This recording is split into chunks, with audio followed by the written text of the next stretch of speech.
Sisinungaling na kayo eh. Ang duty ko po, Your Honor, kita sa sarili mong bunganga eh. Monday to Friday po ang duty ko. Rest day ko po ang Saturday at saka Sunday. You're the Sergeant of the Guard, Chief Inspector Foro. Bakit ganun? Ikaw ba makakasagot ng tanong na yon? Bakit? Sinabi yung in charge ng Bartolina, punong-puno yung tatlong malalaki. Siguro pati yung maliliit puno. Pero yung Selda number 6, dadalawa lang ang nandun. Bakit hindi nyo inilagay yung sobra doon sa Selda number 6? Dahil inihahanda ninyo para sa tatlong Chinese. Is Congressman Romy Acop. You are recognized. Thank you, Mr. Chair.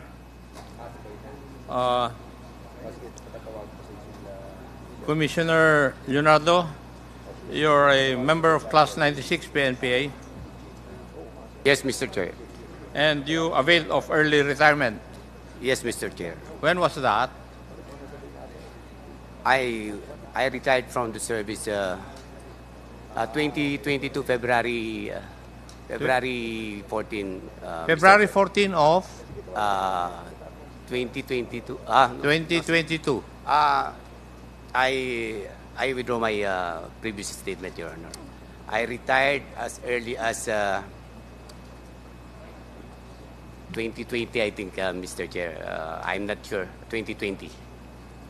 After 2020, when you retired, what other public positions did you occupy? DNR Undersecretary, Mr. Chair. I beg your pardon? Undersecretary of DNR, Mr. Chair. You were assigned sa DNR. Yes, Mr. Chair. And at what point in time were you assigned or designated as Commissioner of NAPOLCOM?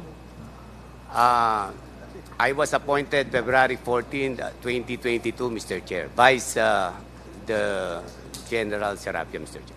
Vice General Serapio, whom Serapio. I replaced, Mr. Chair. And your appointing authority was former President Rodrigo Roa Duterte. Tama? Affirmative, Mr. Chair. Yes, thank you. And according to you, SPO4 Arthur Narsolis was under your command, Yes, Mr. Chair. but not Lieutenant Colonel Ruina Garma. Yes, Mr. Chair. Okay, thank you. May I ask the Chief Inspector Foro,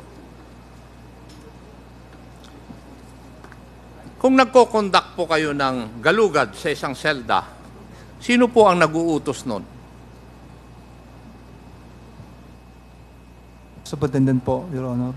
Ha? Superintendent po, Your Honor. Yung superintendent. Opo.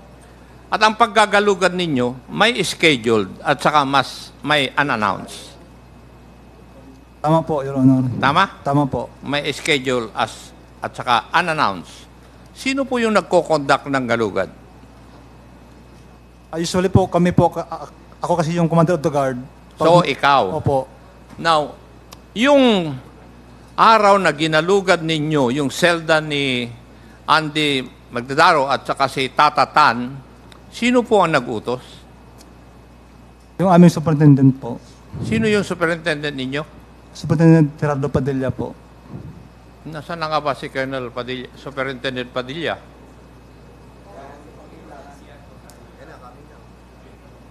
Para marinig niya.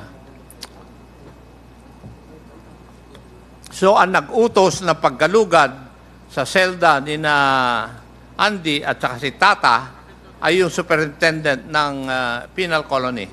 Opo. At yung paggalugad na yon, unannounced o scheduled? Unannounced po. Unannounced. Okay. At doon sa paggalugad nyo na yon, doon nyo nakita na merong shabu sa mga katawan ni Andy at saka ni Tata. Totoo ba yon? Yes po, Your Honor. Sino naglagay ng shabu sa kanilang mga bulsa?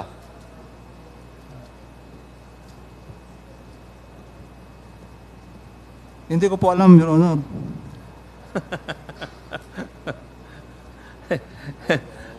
Kasi, Chief Inspector Foro, ginawa ninyo yun para may dahilan na may Bartolina, yung dalawa. Di ba?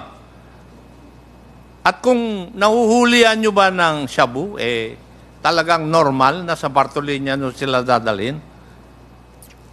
Yes po, Your Honor, automatic po yun. SOP po, pagka nahuli po na nag-violate ng prison rules, lagay ka agad dyan sa prison disciplinary dormitory para safekeeping po, para sa BOD sa Marihiring. So, unannounced yung paggalugad, at nung ginalugad ninyo yung selda ni Tata at saka ni Andy, nakuhanan nyo sila ng shabu, at ang order ay dalhin sa Bartolina. Kanino pong order na dalhin sa Bartolina? Yung pagdala sa Bartolina po, ako na po ito yung nag-decide. Ikaw na. Opo. Okay. Yung pong tatlong Chinese, sino pong nag-utos na dalhin sila sa Bartolina? Ako rin po.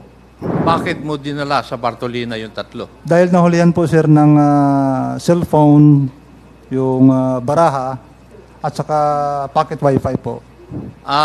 Ginalugad nyo rin yung kanilang lugar. Opo. Kanino pong utos na galugarin ninyo yung lugar nila? Sir, Super Padilla rin po. Super Padilla rin po. So, si Superintendent Padilla rin ang nagutos. Nagalugarin nyo at nakita doon may mga cellphone yung Chinese. At ang ginagawa po ninyo, pag gano'n ang nangyayari, dinadala nyo rin sa selda. Opo. Ay, sa Bartolina. Matanong ko po kayo, ilang kwarto ba ang Bartolina? Hindi ko na po matandaan. Ilang kwarto ang Bartolina ninyo sa penal colony?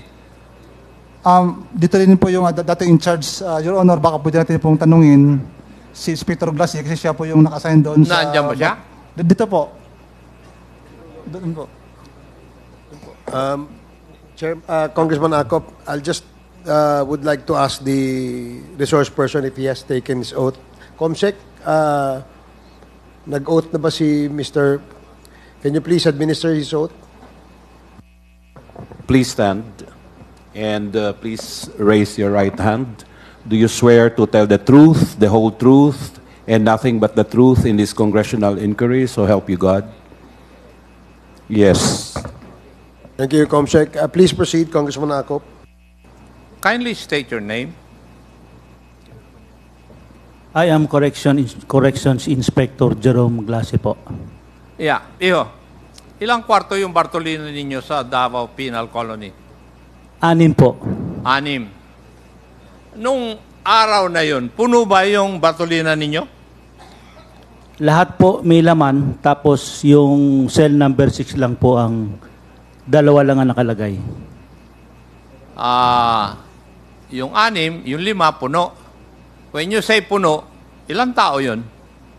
Hindi po magkakapare-pareho ang laki po ng selda. May malaki, may maliit. So, ilan po yung malaki at saka ilan yung maliit? Yung malaki, ang capacity nyon, 8 po. Yung malaki. Yes po. 3 yung malaki. Ilan ang malaki? 3 po. 3. Puno yon. Yes po. Puno ng 8 yung 3. So, 24. Parang mahigit pa po yung panahon na yon. Nagsiksika na sila doon. Punong-puno. Yes po, Your Honor. Tapos yung number 6, bakante. Meron pong 2. Yung dalawang... Sino yung dalawa? Si PDL Magdadaro po at saka si PDL Tata. Kung punong-puno yung dalawang malaki, bakit hindi nyo inilagay doon sa number 6? Mauhuli ka sa bunganga mo eh. Actually po, nung panahon na yon. Hindi, sagutin mo yung tanong ko. Sabi mo kanina, yung malalaki na 8 ang karga, punong-puno, sobra nga, sabi mo eh. Yes Tapos po. ngayon, yung isang selda na nandun si Tata at saka si Andy, dadalawa. Bakit hindi nyo nilagay doon yung sobra? Your Honor, hindi po kasi ako naka-duty nyon. Rest day ko po yun nung Saturday po. Sinungaling na kayo eh. Ang duty ko po, Your Honor, kita sa sarili mong bunganga eh. Monday to Friday po ang duty ko. Rest day ko po ang Saturday at saka Sunday. You're the Sergeant of the Guard, Chief Inspector Foro. Bakit ganun? Ikaw ba makakasagot ng tanong na yon? Bakit? Sinabi yung in charge ng Bartolina, punong-puno yung 3 malalaki, siguro pati yung maliliit puno, pero yung selda number 6, dadalawa lang ang nandun. Bakit hindi nyo inilagay yung sobra doon sa selda number 6? Dahil inihahanda ninyo para sa 3 Chinese.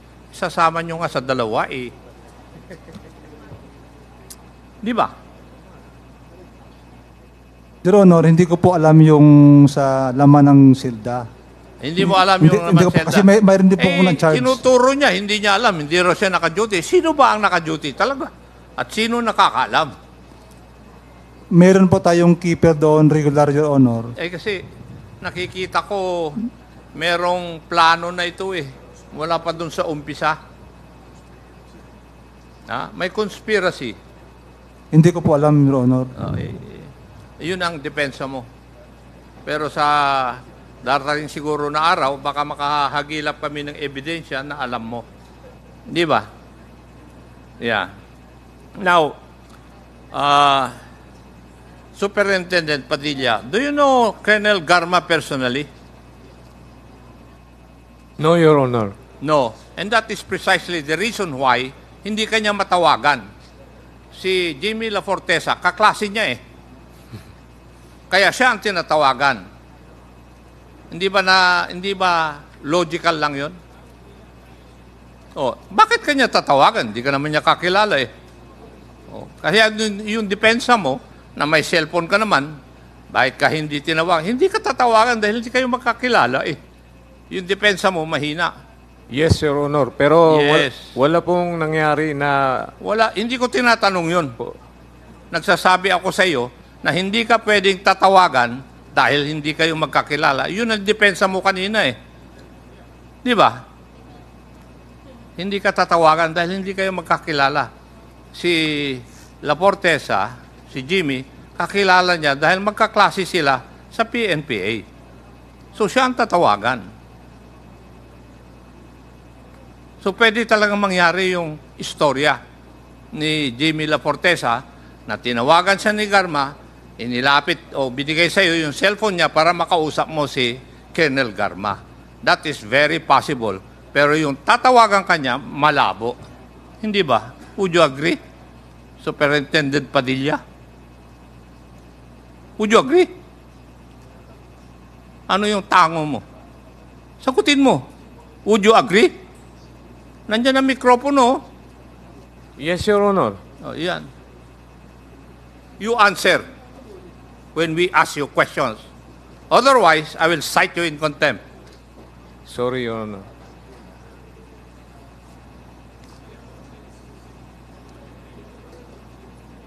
Yung Mr. Jimmy La Fortesa, doon sa pagtawag-tawag sa iyo ni Colonel Garma,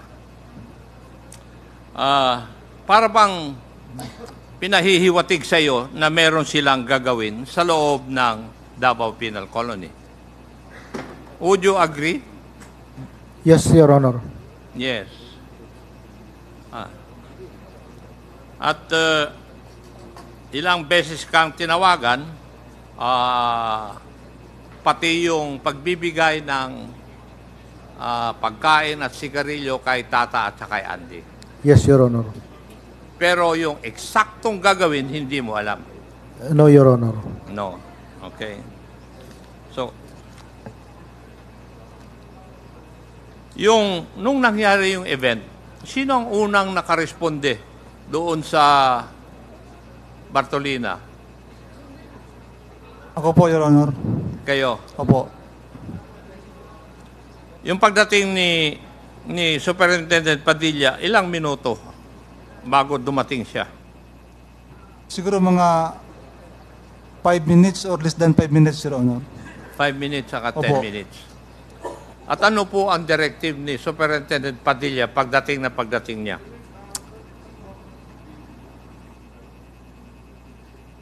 Hindi ko na maalala, Your Honor. Pero basta pagdating niya, napusasan ko na yung mga tao. Napusasan ko na yung mga tao po. pagdating- Napusasan na. Opo. Okay. Sino ang nag-utos na itapon nila yung kanilang ginamit sa pagpatay sa labas?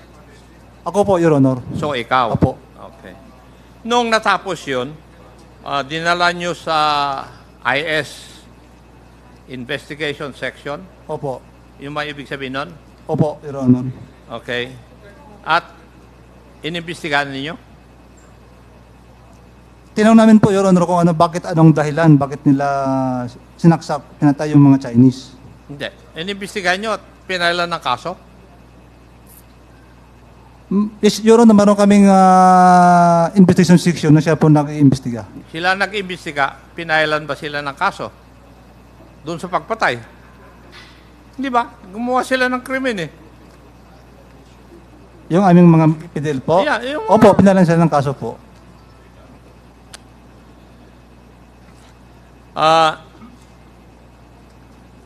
Inilipat sila dito sa kwan ni Jimmy, inilipat sila sa ICA compound. Ano ibig sabihin, Jimmy? Fortaleza yung kwan nung ICA compound, sir, inmate custodial aid. inmate custodial. Aid, Vice Chair. Para saan to? ICA serves as a force multiplier of the Bucor personnel, Mr. Chair. Chief Inspector Foro, doon ba sila dapat dalhin pagkatapos na makakomit sila ng krimen? Discretion po ng superintendent, Your Honor. Abay ka para? Discretion po ng superintendent. So, ibig mo sabihin, hindi sila dapat dalhin doon. Pero utos ni Superintendent Padilla. Yung bang ibig mo sabihin? Wala naman, sir, po nagbabawal na... Hindi nga. Kagagawa lang nila ng krimen, di ba? Nararapat ba na dalhin sila sa ICA? Nasa Yes or discretion no? po ng superintendent, Your Honor. Eh kaya nga, tinatanong kita, umiiwas ka eh. Ha? Hindi ba dapat ilagay sila sa Bartolina dahil nakagawa nga ng krimen eh? Yung nga nagkaroon sila ng shabu, binartolina ninyo. Yung pang pumatay ng tao, Nabartolina po sila, Your Honor, nung pagpatay doon sa 3 insik. dalhin mo dapat sa Bartolina. Opo, nabartolina po Pero sila. bakit nasa ICA sila? Nag-serve po na sila, sir, ng mga ilang buwan bago po sila nalipat sa ICA.